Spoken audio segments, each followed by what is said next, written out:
Actually, the closer the literary interpretation of Ihdina Sirat al-Mustaqim is, guide us to and along the straight path. The most common translations we find are guide us to the straight path. That would have been correct and complete if the Arabic was Ihdina ila as-Sirat al-Mustaqim. But there's no ila in the Fatiha. So the meaning, it becomes hal also. Right? And all of the prepositions are understood when you remove a preposition. So the meaning is guide us to and along the straight path. In other words, the path is there. When you say guide to, that means knowledge, by the way. When you use the preposition to, like if I say guide me to the airport, what are you going to give me? You're going to give me a map, or you're going to give me directions, right? You're going to give me knowledge. But when I say guide me to and along, then it's not just knowledge, it's also support. Alright, I'll sit in the car with you, I'll come with you, right? Here, Musa alayhi salam is illustrating, وَأَهْدِيَكَ إِلَىٰ رَبِّكَ, I will guide you to your Lord, meaning let me teach you. Let me at least tell you. What this illustrates is he doesn't even want to hear it. He doesn't even want to hear it. Remember khashya we talked about before. A fear of something magnanimous. A fear of something huge. If I give you knowledge of it and you're able to internalize any of it, you'll realize how insignificant you are, and in comparison how enormous your Lord is. It will put you in a state of khashya. What we learn from this is true knowledge leads to what? It leads to fear. True knowledge leads to fear. This is why we find وَالرَّاسِخُونَ فِي الْعِلْمِ, the people mature in knowledge, Allah calls them ulul albab, right? The people of pure intellect in Ali Imran. These are the truly knowledgeable, mature in knowledge. Those same ulul albab at the end of Ali Imran, they're explained further. You want to know more about them? لَآيَاتٍ لِأُولِي الْأَلْبَابِ الَّذِينَ يَذْكُرُونَ اللَّهَ قِيَامًا وَقُعُودًا وَعَلَى جُنُوبِهِمْ. And in that passage you find these people of knowledge, they're afraid.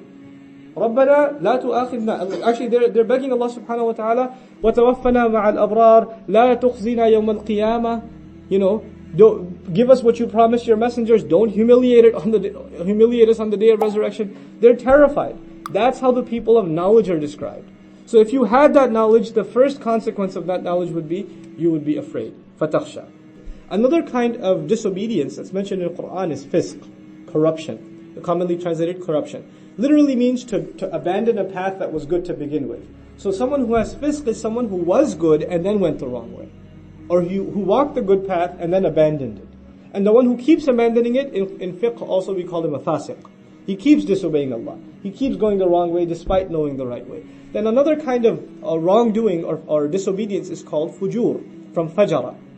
And it literally means to tear something wide open. This is the kind of fasiq who doesn't only disobey but is proud of his disobedience and is open about his disobedience and disobeys in the worst kind of ways. So this is a fajr. Then Allah reminds the Messenger sallallahu alaihi wasallam, فَأَخَذَهُ اللَّهُ نَكَالَ الْآخِرَةِ وَالْأُولَى. Then Allah took him, seized him, and made nakal out of him. Now nakal actually in Arabic is used for an anklet or a bracelet that in ancient prisons was tied to a wall, the chain and then an anklet, so you can't move.